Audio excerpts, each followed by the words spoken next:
하나님의 성품에 대해서 우리 계속 공부를 하는데 오늘은 화평케 하시는 하나님의 지식에 대해서 말씀을 드리려고 합니다. 하나님은 공의를 통해서 화평의 열매를 맺게 하십니다. 공의가 없으면 화평이 없죠. 불의한 자들이 판을 치고 또 불의한 자들이 폭력을 행사하게 되면 화평은 이룰 수 없습니다. 그래서 공의가 이루어질 때 그리고 화평이 우리에게 임하는 것을 보게 되죠. 이사야 32장 17절을 보게 되면 공의의 열매는 화평이요 공의의 결과는 영원한 평안과 안전이라. 예수님이 오셔서 이제 성령께서 함께 하실 때에 공의를 행하시잖아요. 이사야 11장 4절에 보시면 공의로 가난한 자를 심판하며 정직으로 세상의 겸손한 자를 판단할 것이며 그의 입의 막대기로 세상을 치며 그의 입술의 기운으로 악인을 죽일 것이며. 악인, 불의한 자들을 주님이 오셔서 그들을 심판하시고 물리치시는 것을 보게 됩니다. 불의 때문에 많은 고통받는 사람들이 생기잖아요. 가난한 자, 환난당한 자, 억울한 자, 학대받는 자들. 근데 공의가 임하게 되면 전쟁은 멈추고 그리고 화평이 임하는 것을 보게 됩니다. 모든 것이 아름다워지고 또 조화를 이루는 그런 하모니가 이루어지는 그런 세계가 이루어지죠. 그 모습이 오늘 본문의 모습이죠. 6절에서 8절을 보시면 그때 그리스도께서 임하시게 되면 성령이 강림하시게 되면 이리가 어린 양과 함께 살며 다른 번역에 보면 늑대가 어린 양과 함께 살며. 이건 우리가 현실적으로 불가능한 얘기잖아요. 표범이 어린 염소와 함께 누우며 송아지와 어린 사자와 살찐 짐승이 함께 있어 어린아이에게 끌리며 암소와 곰이 함께 먹으며 그들의 새끼가 함께 엎드리며 사자가 소처럼 풀을 먹을 것이며 젖먹는 아이가 독사의 구멍에서 장난하며 젖된 어린아이가 독사의 굴에 손을 넣을 것이라. 놀라운 일들이 벌어지죠. 어떻게 가능하죠? 하나님이 우리 가운데 역사하실 때 가능하죠. 우리가 배우는 첫 번째 교훈은 하나님은 평강의 하나님이시다는 거죠. 평강을 사랑하시고 또 평강으로 다스리시는 왕이시다. 이사야 9장 1절을 보게 되면 이는 한 아기가 우리에게 낳고 평강의 왕이라 할 것입니다. 구약에 나오는 하나님 이름이 여러 가지인데 그 중에 하나가 여호와 샬롬이죠. 여호와 샬롬이라는 이름이 등장하는 것은 사사기 6장 24절이에요. 기드온이 여호와를 위하여 거기서 제단을 쌓고 그것을 여호와 샬롬이라 했더라. 그것이 오늘까지 아비에셀 사람에게 속한 오브라에 있더라. 여호와 샬롬. 히브리 민족이 인사하는 가장 중요한 인사 중 하나가 샬롬이죠. 샬롬. 또 히브리 민족이 축복을 빌어줄 때 가장 귀하게 여기는 그리고 가장 축복되게 여기는 그런 인사와 축복이 뭐냐면 샬롬이죠. 평강이라는 거죠. 민수기 6장 24절의 심지를 보게 되면 여호와는 내게 복을 주시고 이게 축도예요. 이스라엘 민족이 너를 지키시기를 원하며 여호와는 그의 얼굴을 내게 비추사 은혜 베푸시기를 원하며 여호와는 그 얼굴을 내게로 향하여 뜨사 마지막 굉장히 중요한 축복이죠. 평강 주시기를 원하노라 할지니라 하라. 이스라엘 민족은 이 평강이라는 그 단어와 그 축복 속에 모든 걸 다 담았어요. 그래서 그들이 바라는 한 가지 축복이 있다면 그 평강이고요. 그 평강 속에 모든 축복이 담겨 있는 거죠. 사실 이 히브리 말로 샬롬이라는 단어를 번역하기 정말 어려워요.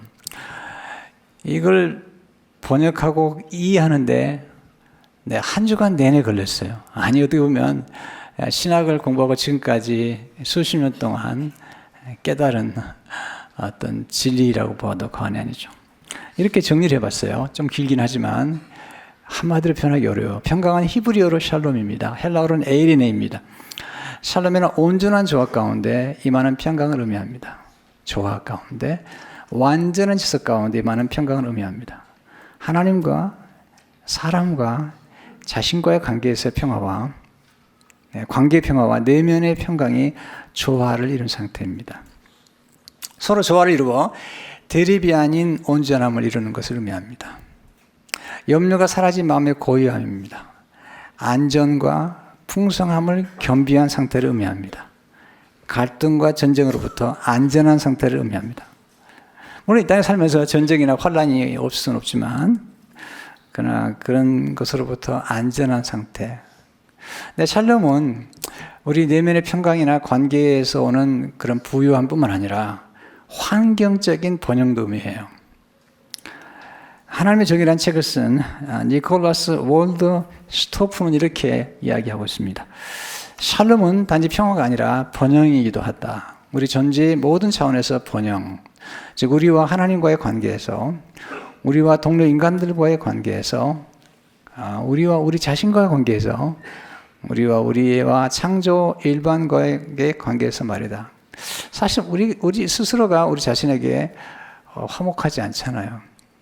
우리 스스로가 내면의 부유함이나 평강이 없이 불안과 두려움과 내적인 갈등도 많은데, 하나님과 이웃과 나와의 관계 속에서 또 환경과의 관계 속에서 번영을 의미하는데, 그는 이렇게 얘기합니다. 끝으로 샬롬은 우리가 자연 환경과의 관계 속에서 번영을 포함한다.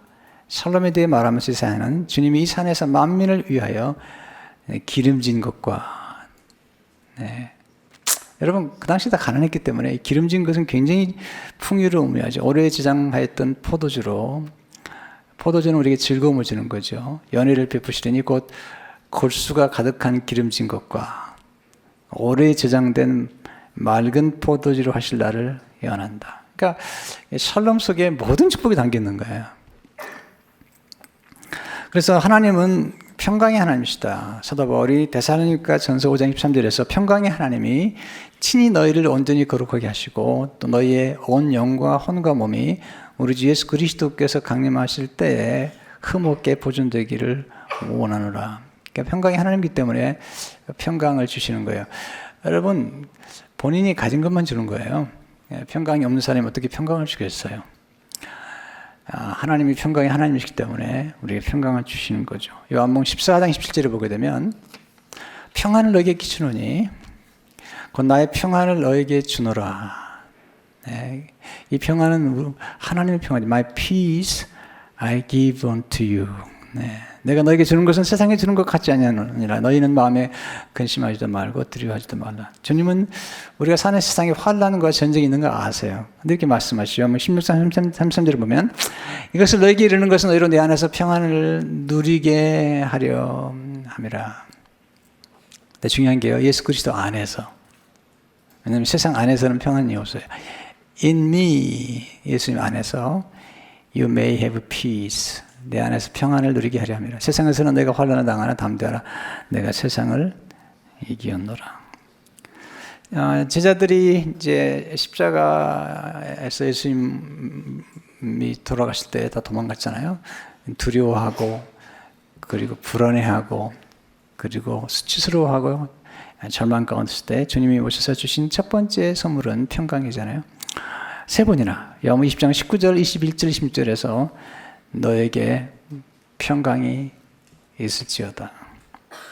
두 번째, 하나님은 화평케 하시는 하나님이시죠. 평강을 주실 뿐만 아니라 우리로 하여금 서로 화평하도록 주시는 말씀입니다. 오늘 이제 본문의 말씀은 예수님이 이 땅에 처음 오실 때 잠시 이루어졌고요. 또 다시 오시긴 그 중간에 조금 이루어지고요. 그리고 예수님이 다시 오시게 되면 온전히 이루어지는 그런 모습을 보여주고 있죠. 6절에서 9절을 다시 보시면 그때 이리가 어린 양과 함께 살며 표범이 어린 염소와 함께 누우며 송아지와 어린 사자와 살진 짐승이 함께 있어 어린아이에게 끌리며 암수와 곰이 함께 먹으며 그것들의 새끼가 함께 엎드리며 사자가 수처럼 풀을 먹을 것이며 젖먹는 아이가 독사의 굴목에서 장난하며 젖된 어린아이가 독사의 굴에 손을 넣을 것이라. 내 거룩하선 모든 곳에서 해됨도 없고 상함도 없을 것이니 이는 물이 바다를 덮은 같이 여호와를 아는 지식이 세상에 충만할 것입니다.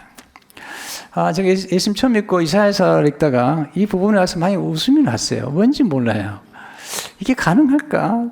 또는 독사의 구멍에서 장난한다는 게 이렇게 놓는 거거든요. 그러니까 평화가 굉장히 중요하죠. 화평이. 그러니까 결코 좋아할 수 없는 그런 짐승들이 좋아하고 또 이것을 영적으로 또 해석하면 결코 조화를 이룰 수 없는 사람들이 모여서 함께 공동체를 이루어서 조화를 이루어가는 모습이죠. 어떻게 가능하죠? 성령이 임할 때 가능한 거죠. 가라서 5장 22, 23절을 보게 되면 어제 성령이 열면은 사랑과 희락과 화평과 성령이 임하시게 되면 사랑이 오게 되고요. 그리고 희락은 기쁨이죠. 화평과 오래 참음과 자비와 양성과 충성과 온유와 절제니 이 같은 것을 금지할 법이 없느니라. 이렇게 성령이 임하시게 되면 이런 놀라운 일들이 이루어지는 것을 경험하게 됩니다. 왜 화평이 중요할까요? 첫째로 그리스도 화평은 우리를 행복하게 만들기 때문이죠. 인간의 행복은 어디 있을까요? 관계에 있는 관계. 우리는 소유에 있다고 생각하거나 권력이 있다고 생각하지만 우리가 소유와 권력을 쟁취한 다음에 경험한 게 뭐냐면 관계예요, 관계. 제가 존경하는 목사님이 계시는데 지금 돌아가셨는데 한 번은 이제 집회를 인도하시고 떠나는 길에 공항에서 젊은 목사인 저에게 남기신 말씀을 느리지 못해요. 강 목사, 마지막 남는 건 부부야. 화평하게 지내라는 거죠. 왜냐하면 행복이라는 것은 물론 어느 정도의 소유가 필요하겠지만 그것이 우리에게 행복을 다 주는 것 같지 않아요. 여러분 경험하시잖아요. 결혼 생활하면서 부부가 갈등이 있거나 대립됐을 때 남편들 집에 들어가고 싶으세요? 안 들어가고 싶으세요? 네. 별로 들어가고 싶지 않아요. 공감을 안 하시는 것처럼 그렇게 하는데 잠언 15장 17절을 보세요. 채소를 먹으며 서로 사랑하는 것이 살진 소를 먹으며 서로 미워하는 것보다 나으니라. 제가 좋아하는 말씀 중에 하나 잠언 21장 19절의 말씀인데요. 다투며 썩는 여인과 함께 사는 것보다 광야에서 사는 것이 나으니라. 이건 또 이렇게 표현할 수 있겠죠. 다투며 썩는 남자와 함께 사는 것보다 광야에서 사는 것이 나으니라. 이것은 우리가 관계 속에서 얼마나 행복을 누릴 수 있는 것인지에 대해서 말씀을 하고 있는 거죠.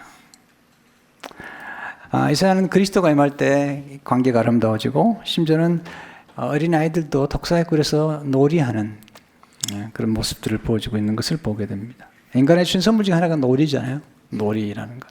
거룩한 영성 중에 하나가 놀이인데 이런 즐거움들이 이제 화평 중에 찾아오는 거예요. 두 번째 그리스도의 화평은 온유의 열매라는 거죠.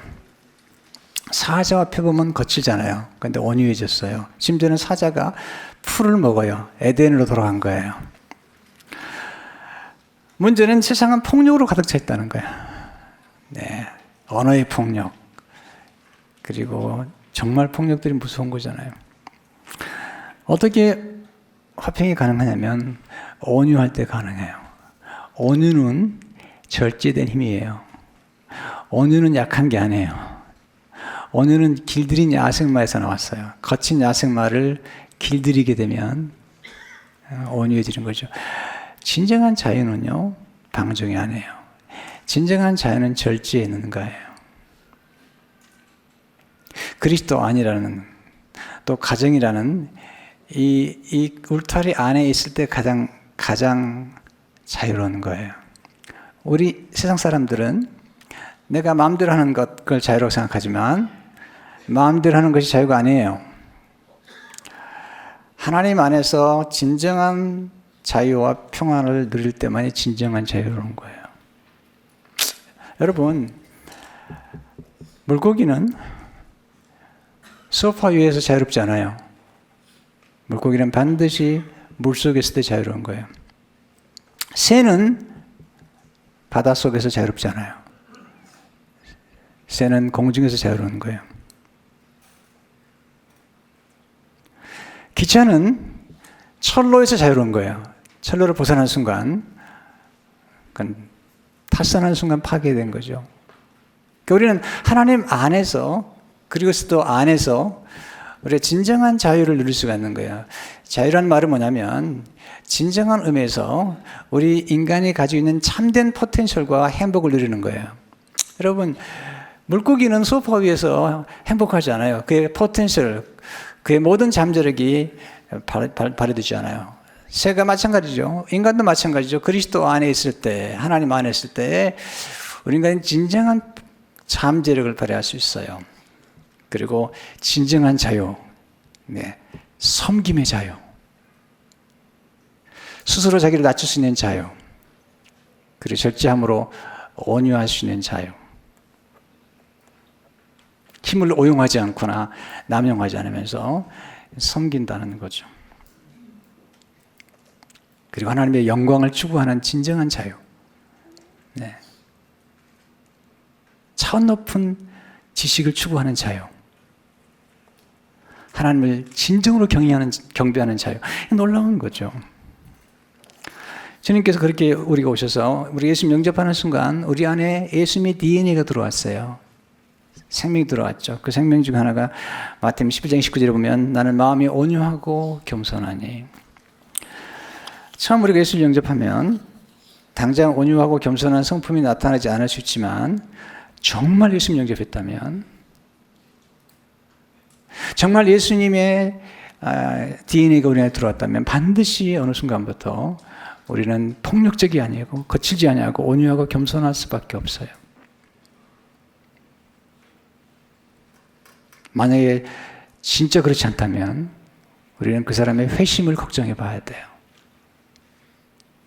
예수 그리스도 안에 태어난다는 것은 거듭나는 그림이에요. 본어게인 하는 거고요. 본어게인 한다는 것은 왜 중요하냐면, 왜 복음자들이 이렇게 회심을 중요하고 강조하냐면, 왜 주님께서 회개하라, 천국이 가까웠다고 강조하냐면, 우리가 예수 그리스도 안에 성령으로 거듭날 때만 우리 안에 새로운 생명이 들어가고 우리가 새로운 사람이 되는 거잖아요. 그렇지 않으면 우리가 타락하기 전과 똑같아요. 여러분, 노아의 홍수 사건이 오게 된 이유가 뭐죠? 죄 때문에 왔잖아요. 죄라는 게 무서운 거예요. 아담과 하와가 죄를 범하니까 그 죄의 근본은 교만에 있는 거예요. 또 하나는 불순종에 있는 거죠. 하나님처럼 되겠다는 거예요. 스스로가 삶의 기준을 정하겠다는 거예요. 자기 마음대로 하겠다는 거잖아요. 그 결과가 뭐죠? 점점 악해지는 거예요. 하나님과 불화했죠. 부부가 불화하죠. 점점 악해집니다. 그래서 이제 벌써 창세기 4장만 가도요, 3장에서 4장 넘어가도 가인이 자기 동생을 죽여요. 왜? 시기에서. 무엇이? 분노로 폭력이 행사하는 거죠. 6장에 가면요, 절정을 이룹니다. 창세기 6장 11절에 보면 그때 온 땅이 하나님 앞에 부패하여 포악함이 땅에 가득한지라. 우리 인간은 강포로 포악하기 그지없잖아요. 잠언 14장 2절을 보니까 그들의 마음은 강포를 품고 그들의 입술은 재앙을 말합니다. 시편 55편 9절을 보니까 내가 성내에서 강포와 분쟁을 보았사오니 주여 그들을 멸하소서, 그들의 혀를 잘라버리소서. 우리 인간의 입술은 독사와 같아요. 예수님께서 그래서 바리새인들을 향해서 마태복음 12장 3, 4절에서 독사 자식들아, 너희 악하니 아들에게 선한 말을 할 수 있느냐. 우리가 거듭난다는 것은 우리의 혀도 거듭나는 거예요. 시편 140편 3절을 보게 되면 뱀같이 그 혀를 날카롭게 하니 그 입술 아래는 독사의 독이 있나이다. 여러분이 사람이 말로 살고 말로 죽는 거예요.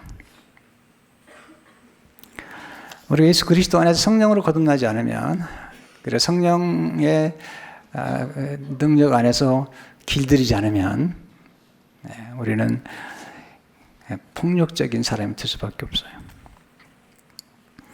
예수님이 이 땅에 오셨을 때 바로 이 이사야 11장의 사건이 벌써 드러나기 시작하죠. 마가복음 1장 12절 13절을 오게 되면 성령이 곧 예수를 광야로 몰아낸지라 광야에서 40일을 계시면 사탄에게 시험을 받으시며, 그 다음에 보세요, 들짐승과 함께 계시니. 와우. 네, 들짐승이 주인을 만난 거예요. 그들을 만드신 하나님을 만난 거죠. 그 하나님 앞에 굴복하는 거죠. 천사들이 수정들더라. 성령 충만을 받게 되면 우리 안에 있는 늑대가, 우리 안에 있는 이의가, 우리 안에 있는 사자와 고무가 표범이 온유해지기 시작해요. 성 프란시스는 늑대에게 설교를 합니다. 늑대가 설교를 잘 들어요. 회개합니다. 사람들 회개하지 늑대가 회개를 해요. 한 번은 성 프란시스가 어떤 마을에 갔는데 한 늑대가, 거친 늑대가 와서 가축들을 잡아먹고 사람들을 죽여서 먹는 거예요. 그래서 밖을 나가지 못하는 거예요. 성 프란시스가 늑대를 만나러 갑니다. 좀 읽어드릴게요. 약간 기긴 한데요. 성 프란시스의 제자가 성 프란시스의 행적을 기록하고 그의 제자들 행적을 기록했는데 너무 놀라운 일이 많은 거예요. 성 프란시스는 새들에게 설교합니다. 나는 개만 봐도 무서운데, 이야. 네. 제가 좀 읽어드릴게요. 그때 늑대가 나타났다. 아주 거친 늑대다. 그러자 많은 사람들은 높은 곳으로 도망쳐 올라가고 그 사나운 늑대는 그 입을 크게 벌린 채 프란시스와 그 제자들을 향하여 달려들었다. 그때 프란시스는 십자가 표시를 늑대를 향하여 보였다. 그러자 프란시스와 그의 제자로부터 나온 하나님의 능력이 그 늑대를 저지시키고 그를 유순하게 만들어 그의 사나운 입을 닫아버리게 되었다. 프란시스는 늑대를 부르면서 말했다.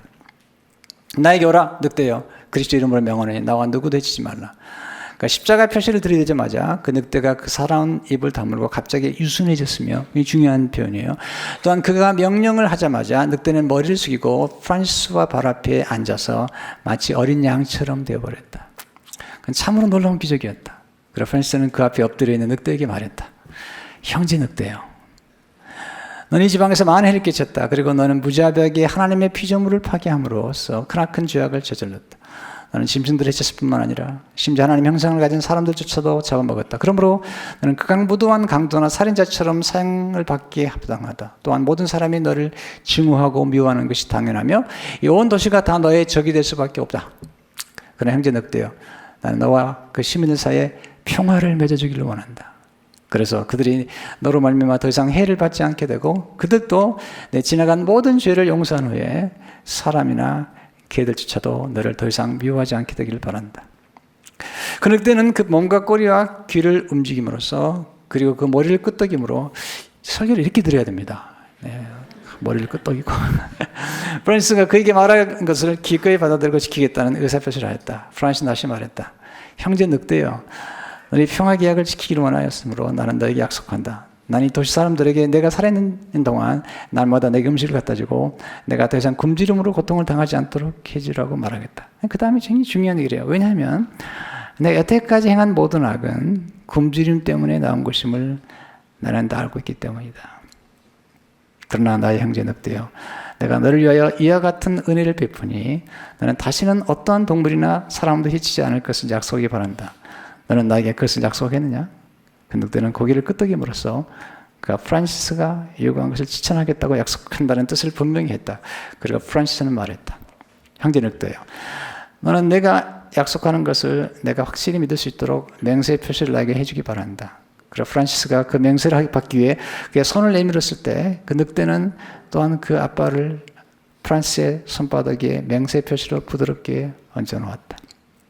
그때 프란시스는 말했다. 형제 늑대여, 난 너에게 주 예수 그리스도의 이름으로 명한다. 지금 나와 함께 두려워하지 말고 마을 안으로 가서 주님의 이름으로 평화 계약을 맺자.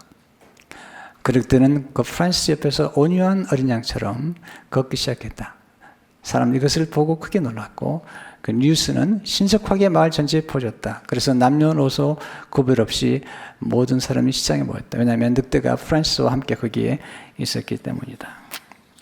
늑대 안에 있는 온유한 성품이 드러나고, 그리고 포악한 성품이 성령의 임재 아래서 온유해지는 경험을 하는데, 프란시스가 맺었던 평화 계약이 이사야 54장 10절에 나오죠. 산들이 떠나면 언덕들은 옮길지라도 나의 자비는 내게서 떠나지 아니하며 나의 화평의 언약은 흔들리지 아니하리라. 너를 긍휼히 여기시는 여호와께서 말씀하시니까. 성령의 역사가 나타나면 화평의 역사가 나타나잖아요. 그리고 자연까지도 때로 순종하잖아요. 바울이 그런 경험을 하잖아요. 네. 섬에서 독사에 물렸는데 죽지를 않는 거예요. 주님 말씀하시는 내 이름으로 내가 귀신을 쫓아내며 새 방언을 말하며 뱀을 집으며 무슨 독을 마시려 받지 않냐며. 성령의 강한 역사와 하나님의 나라가 임재하고 필요할 때는 하나님이 그렇게 역사하는 것을 보게 되죠. 세 번째, 그리스도 화평은 질투를 극복한 하나님의 사랑이죠. 질투는 무서운 겁니다. 예. 남의 잘 되는 걸 싫어할 뿐만 아니라 경쟁하고 비교하고 그리고 남의 가지고 있는 것을 빼앗으려고 하는 게 질투예요. 시기와 질투처럼 인간을 파괴하는 게 없어요. 감사처럼 좋은 게 없습니다. 감사는 내가 받은 복을 세워보는 거라면 질투는 남이 받은 복을 세워보고 있는 거예요. 그리고 부러워하는 정도가 아니라 그 남이 받은 복을 빼앗거나 아니면 그 복을 누리지 못하게 파괴시키는 것. 이게 질투죠. 오늘 본문을 보게 되면 예수 그리스도께서 임하시고 성령이 임할 때 질투가 사라진다는 거죠. 이사야 11장 13절을 보게 되면 에브라임의 질투는 없어지고 유다를 괴롭게 하던 자들은 끊어지며 에브라임은 유다를 질투하지 않으며 유다는 에브라임을 괴롭게 하지 아니할 것이요. 여러분 이거 보세요. 가장 우리가 화평을 누리기 어려운 대상이 형제예요. 에브라임과 유다는 형제잖아요. 에브라임은 요셉의 아들이죠. 요셉이 둘째 아들인데 나중에 첫째 아들처럼 입양이 되죠. 문제는 뭐냐면 요셉의 아들 가운데 에브라임이 요셉이 애굽 여자하고 함께 결혼해서 난 사람이에요. 그러니까 다른 형제들은 그 아들의 정통성을 인정하지 않는 거예요. 그러니까 하나님의 놀라운 섭리 가운데 구속의 드라마를 깨달았던 야곱이 나중에 12지파 가운데 요셉의 이름을 오히려 빼고 요셉의 두 아들을 입양시킵니다. 첫 번째 아들이 므낫세인데 오히려 차자인 에브라임을 장자로 세워요. 그래서 북이스라엘을 움직이게 만듭니다. 그래서 에브라임이 굉장히 힘이 셌는데 어느 날 보니까 하나님이 유다를 통해서 이루는 역사를 보면서 에브라임과 유다가 서로 질투하는 관계가 된 거죠. 근데 그리스도께서 오심으로 이 두 관계를 하나로 만들었고 또 성령께서 오심으로 모든 멸방이 하나가 되도록 그렇게 말씀하고 역사하는 걸 보게 되죠. 이 모습이 이사야 11장 10절에 13절의 모습인데요. 그날에 이새의 뿔에서 한 싹이 나서 만민의 기치로 설 것이요. 기치란 말은 깃발이에요. 배너란 말이에요. 항상 전쟁을 나갈 때 깃발이 중요한데 그 깃발을 보면 어느 날인지 아쉽잖아요. 근데 십자가에서 만민의 기치가 설 것인데 열방이 그에게로 돌아오리니 그가 거한 곳이 영화로우리라. 그날에 주께서 다시 그의 손을 펴사 그의 남은 백성을 아수르와 애굽과 바드로스와 구수, 구수는 아프리카거든요. 바드로스는 엘람과 시날은 메소포타미아. 애굽과 바드로스와 구수와 그리고 엘람과 시날과 하맛은 팔레스타인인데 바다섬에서 돌아오게 하실 것이라. 이런 나라들이 하나가 되는 경험하는 게 언제냐면 오순절 날이에요. 바벨탑 사건 때문에 언어가 혼돈됐는데 성령이 임하시면서 천하 만국에서 왔던 그리고 그 오순절을 경험했던 사람들이 거기서 성령에 의해서 모든 나라 각 방언이 하나로 깨닫게 되죠. 왜냐하면 성령께서 역사하시면 각 나라 방언으로 말하게 하심으로 그런 결과를 가져오게 되잖아요. 그러니까 이렇게 성령의 역사가 나타나면 하나 되게 하시고 연합하게 하시고 그리고 화평케 하신다는 거죠. 자, 세 번째, 하나님은 화평케 하시기 위해서 십자가에서 피를 흘려 주셨어요. 여러분, 하나님의 진노를 누구를 반드시 화목제물에 드려야 되고요. 또 누군가가 화목하려면 한 사람이 희생을 해야 돼요. 아니면 중보자가 있어야 돼요. 그래서 두 사람 사이를 연결시키려고는 화목제물이 필요한데 예수님이 오셔서 그런 화목제물이 되신 거예요. 그래서 이사야 53장 5절에 보면 복음 영광이 담겨있죠. 그가 찔린 우리 헛물 때문이요. 그가 상함은 우리의 죄악 때문에 그가 징계를 받음으로 우리는 평화를 누리고 그가 채찍에 맞음으로 우리는 나음을 받았도다.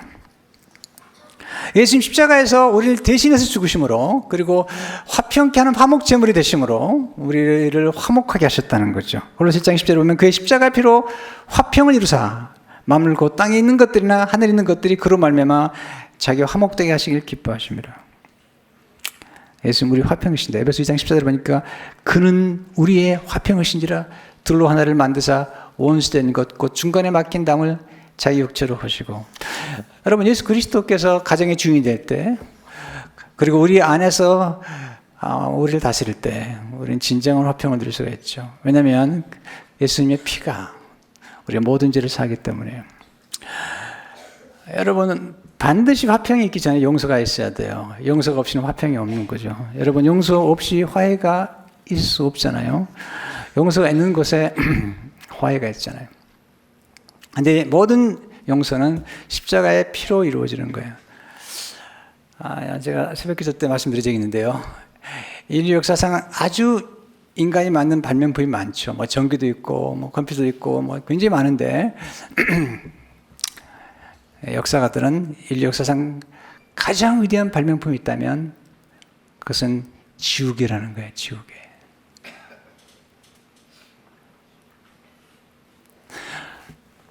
컴퓨터에서 가장 중요한 기능이 뭘까요? delete. 네.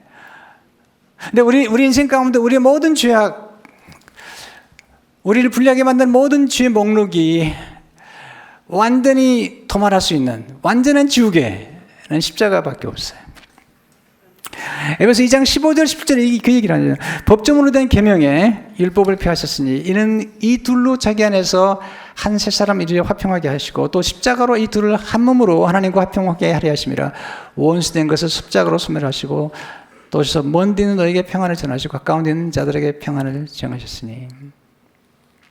그리고 십자가에서 우리 모든 죄 목록을 도말하셨어요. 세상에 지우개로도 지울 수 없는, 양재물로 깨끗할 수 없는, 그리고 컴퓨터를 딜리트해도 여전히 남아있는, 구글 원서버는 여전히 남아있는데 하나님은 우리의 모든 죄를 완전히 도말하시고 그리고 잊어버리셨어요. 전능하신 능력 때문에. 우리 인간은 잊지 못하지만 하나님이 잊어버릴 수 있어요. 전능하시기 때문에. 그래서 진정한 화해와 사랑은 forgive and forget. 이걸 실천하는 것이 가정생활이에요. 제가 우리 아이들을 키울 때 실천한 것 중에 하나 그거예요. 한 번 용서한 거에 대해서는 다시는 언급하지 않는 것. 네. 왜? 하나님 나의 죄를 용서하시면 잊어버리기 때문에. 이게 가정을 세워나가는 가장 비밀이에요. 네. 서로 간에 실수할 수 있죠. 그러나 용서하게 되면 더 이상 언급하지 않는 것. 이럴 때 화평이 이루어지는 것이죠. 어떤 분은 참 기억력이 좋아서 아주 연애할 때부터 그걸 다 기억하시고 싸움할 때마다 히스토리컬하게 다 나열을 하시는데 놀라운 분들이세요. 히스테릭하는 사람보다 더 무서운 게 히스토리컬한 사람들이에요. 근데 우리가 하나님을 닮아가는 게 뭐죠? 하나님 닮아가는 그런 거예요.